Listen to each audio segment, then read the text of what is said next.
Gujarat's #1 engineering university, Sankalchand Patel University, 9642706257.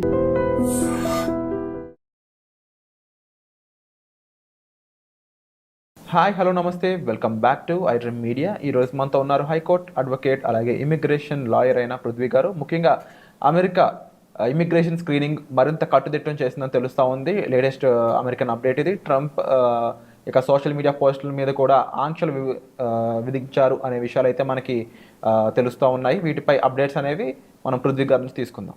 నమస్కారం sir. Hi Virat. Sir, two things.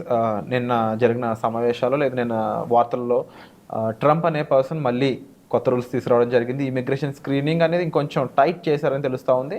అలాగే అక్కడున్న immigrants ఎవరైనా సరే వాళ్ళ ఓన్ అకౌంట్స్, సోషల్ మీడియా అకౌంట్స్లో రాంగ్ పోస్టింగ్ చేసినా, అమెరికాకి విరుద్ధంగా పోస్ట్ చేసినా వాళ్ళపై శిక్షలు విధిస్తారని, అదేవిధంగా వాళ్ళ సోషల్ మీడియా అకౌంట్స్ అన్నీ కూడా ప్రాపర్గా మానిటర్ చేస్తున్నారని తెలుస్తూ ఉంది. ఈ అంశాలపై మీ అప్డేట్.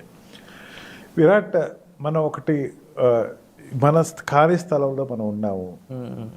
నేను I'm not talking about green card holder or citizen of the US country. నేను అంటుంది ఏంటంటే అక్కడ సిటిజన్షిప్ రాకుండా H1Bలోను, ఎంప్లాయ్మెంట్లోను, L1లోను, F1లోను అండ్ ఎనీ అదర్ డిసిప్లిన్ వీసాస్లోను టెంపరీ పీరియడ్లో ఉన్న వాళ్ళకి నేను I just want we're sharing some valuable information. ఇదివరకు ఇట్లాగా ఇప్పుడు లేదు. ఇప్పుడు లేదంటే ఇప్పుడు పూర్తి అమెరికన్ పేట్రియట్ గవర్నమెంట్ వచ్చింది. అంటే అమెరికన్స్ అంటే వాళ్ళు మా సిటిజన్ కోసమే మేము పనిచేస్తామని చెప్పుకునే పాలనలోకి వచ్చినటువంటి ట్రంప్ గవర్నమెంట్ వచ్చింది. మనం ఇప్పుడు చాలా కాషియస్గా ఉండాలి. కాషియస్గా ఉన్న వాళ్ళ గురించి నేను మాట్లాడలేదు, కొంచెం ఎక్కువ కాషియస్గా ఉండాలి. అంటే మనకి లిబర్టీ, ఫ్రీడమ్ అనేది మనకి ఇచ్చేశారు కదా. ఇండియాలో లిబర్టీ తక్కువ విరాట్, అక్కడ లిబర్టీ ఎక్కువ. కానీ మనల్ని వాళ్ళు ఎవరు పిలుస్తారంటే ఇమిగ్రెంట్స్ అని మనం అంటాం, ఎలియన్ అంటాడు. అది ఎక్కడే చూడండి, ఎక్కడ ఇమిగ్రెంట్ అనే పదం వాడే ఎలియన్ అంటాడు. ఎలియన్ అంటే ఏంటి? పరాన్న జీవి. అంటే కొత్త జీవి ఎక్కడో ఇండియా నుంచి ఇక్కడ వచ్చి ఊడిపడింది. అమెరికన్స్ మేము అసలైన జీవులు అంటున్నారు. ఎలియన్ అది ఎప్పుడు వర్డ్ అయినా సరే ఎలియన్ అంటాడు చక్కగా. అక్కడ నిజంగా దాని ఇన్నర్ మీనింగ్ అయితే అక్కడ ఆ ప్రదేశంలో లేకపోతే అక్కడ సంబంధించిన వారం కాదు ఎలియన్. కొత్త వాడు పదాన్ని గ్రహాంతరవాసులు చేశారు. వాడు కూడా ఎలియన్, ఈడు కూడా ఎలియన్. అక్కడ సంబంధం లేదు వీడికి. అది ఎప్పుడు ప్రతి మూమెంట్లోనూ మనం గుర్తుపెట్టుకోవాలి. నువ్వు ఎంత డిసిప్లైన్డ్గా ఉంటే నీ యొక్క జర్నీ అంత సేఫ్గా ఉంటుంది. నువ్వు అక్కడ ఉండి సెటిల్ అవ్వాలి అనుకునేటప్పుడు, ఐఎమ్ నాట్ టాకింగ్ అబౌట్ నేను ఇక్కడ వెనక్కి వచ్చేస్తాను నాకు అయిపోయాక అన్న వాళ్ళ గురించి నేను ఎక్కువ మాట్లాడలేదు. బట్ అక్కడ నేను ఉండి సెటిల్ అవ్వాలి, నేను తర్వాత గ్రీన్ కార్డ్ అప్లై చేయాలి, లేకపోతే ఏదైనా చేయాలంటే ఇక్కడ మన ఇండియాలో FRO డిపార్ట్మెంట్ ఉన్నట్టు అక్కడ కూడా ఒక ఫారెన్ రెగ్యులేషన్ అథారిటీ ఉంటుంది. ఫారెన్ రెగ్యులేషన్ అథారిటీ పవర్ ఏంటంటే, వాడి యొక్క డ్యూటీస్ ఏంటంటే నువ్వు చేస్తున్న దాన్ని మానిటర్ చేస్తూ ఉంటాడు. నిజంగా ఇండియాలో చాలా టఫ్గా ఉంటుంది. ఇప్పుడు ఇండియాలో ఉండేటువంటి ఈ ఫారినర్స్ ఎవరైనా ఇండియాలో ఉన్నారనుకోండి, వాళ్ళు చాలా కీన్గా అబ్జర్వ్ చేస్తారు. ప్రతిసారి రెగ్యులేషన్ చేసుకోవాలి, ప్రతిసారి రెగ్యులైజ్ చేసుకుంటూ ఉంటారు. కానీ అక్కడ ఏంటంటే లిబర్టీ ఎక్కువ కాబట్టి పెద్దంత నేను పట్టించుకోడు. కానీ ట్రంప్ తీసుకునేటువంటి, అంటే ఈవెన్ ఇప్పుడు ఉండేటువంటి గవర్నమెంట్ తీసుకునేటువంటి నిర్ణయం ఏంటంటే వీళ్ళని ఎప్పుడు ఒక కన్నేస్తూ ఉంటుంది. అదే తన విధానాలు అక్కడ స్ట్రిక్ట్ అని చేస్తున్నప్పుడు వీళ్ళు ఏమైనా రెబల్ అవుతున్నారేమో, వీళ్ళు ఏమైనా దానికి కొంచెం రెవల్యూషన్గా తయారవుతున్నారేమో అని చెప్పి ప్రతి వాళ్ళ సోషల్ మీడియా చూసేటువంటి పరిస్థితి వచ్చింది అక్కడ.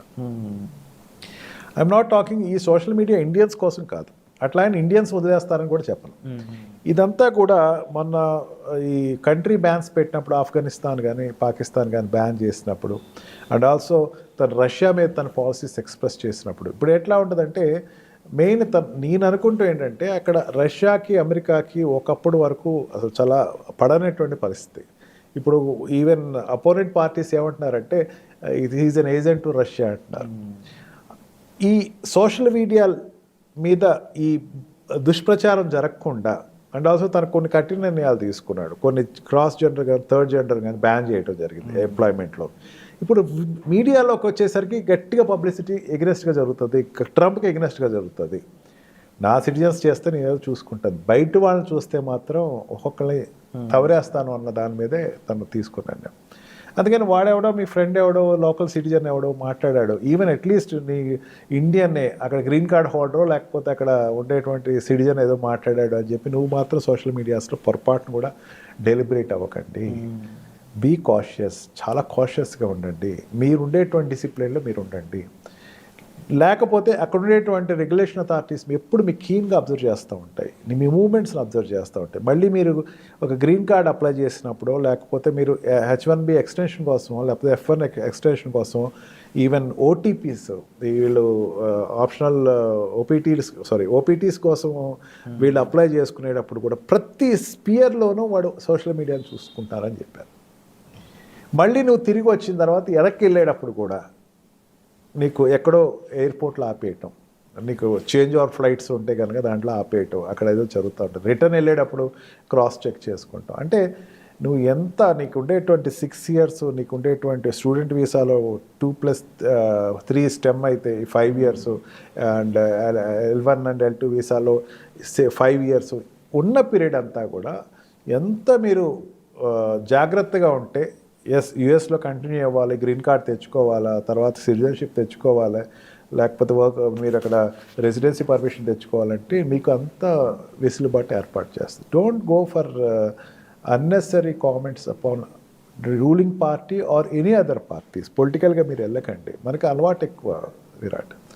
పొలిటికల్గా మన ఇక్కడ ఏం జరుగుతుందో వెరిఫై చేసుకుంటూ ఉంటాం. ఏదైనా మన ఊరు రాజకీయాలు ఎట్లా ఉన్నాయి, లేకపోతే మన వీధి కార్పొరేటర్ ఏం చేస్తున్నాడు, ఇవన్నీ అక్కడికి ఎలియన్ కింద వెళ్ళావు, నీకు అనవసరం. అది వాడు ఎవడైనా నీకు అనవసరం, వాడు ఏం చెప్పినా నీకు అనవసరం. Don't go for political leader, don't comment anybody. నీకు కొంచెం లో చేయొచ్చు ఎక్కడైనా సరే. నేను ఎవరైనా అమెరికన్ సిటిజన్ ఎవరైనా సరే నేను లో చేయొచ్చు. American citizen I'm talking even of Indian who settled there, వాళ్ళు కూడా కొంచెం చెప్తున్నా, లో చేయొచ్చు. కొంచెం తగ్గు, ఆవేశాలు పెట్టుకోకండి. Don't go for social medias. మీరు ఈ ఫేస్బుక్లోను, ఇన్స్టాలోను, లేకపోతే మీ మెయిల్స్లోను, లేకపోతే మీ ప్రోగ్రామింగ్లోను ఏది కూడా మీరు అనవసరంగా డోంట్ అవుట్ బర్స్ట్. మెయిన్ ఏంటంటే we're before the media as of now. ఈ మీడియా ద్వారా చెప్తేనే వాళ్ళకి అర్థమవుతున్న ఉద్దేశంతో మనం ఈరోజు ఈ ప్రోగ్రామ్ పెట్టుకున్నాం. ప్రతిదీ కౌంట్ అవుతుంది. నీ నడత అన్నది కౌంట్ అవుతుంది, నీ నడవడిక కౌంట్ అవుతుంది. And be cautious with it. And తప్పకుండా అక్కడ చదువుకున్న స్టూడెంట్స్ అయి ఉండొచ్చు, ఇండియన్ స్టూడెంట్స్, అండ్ అక్కడ పనిచేస్తున్న వాళ్ళు అయి ఉండొచ్చు H1s మీద.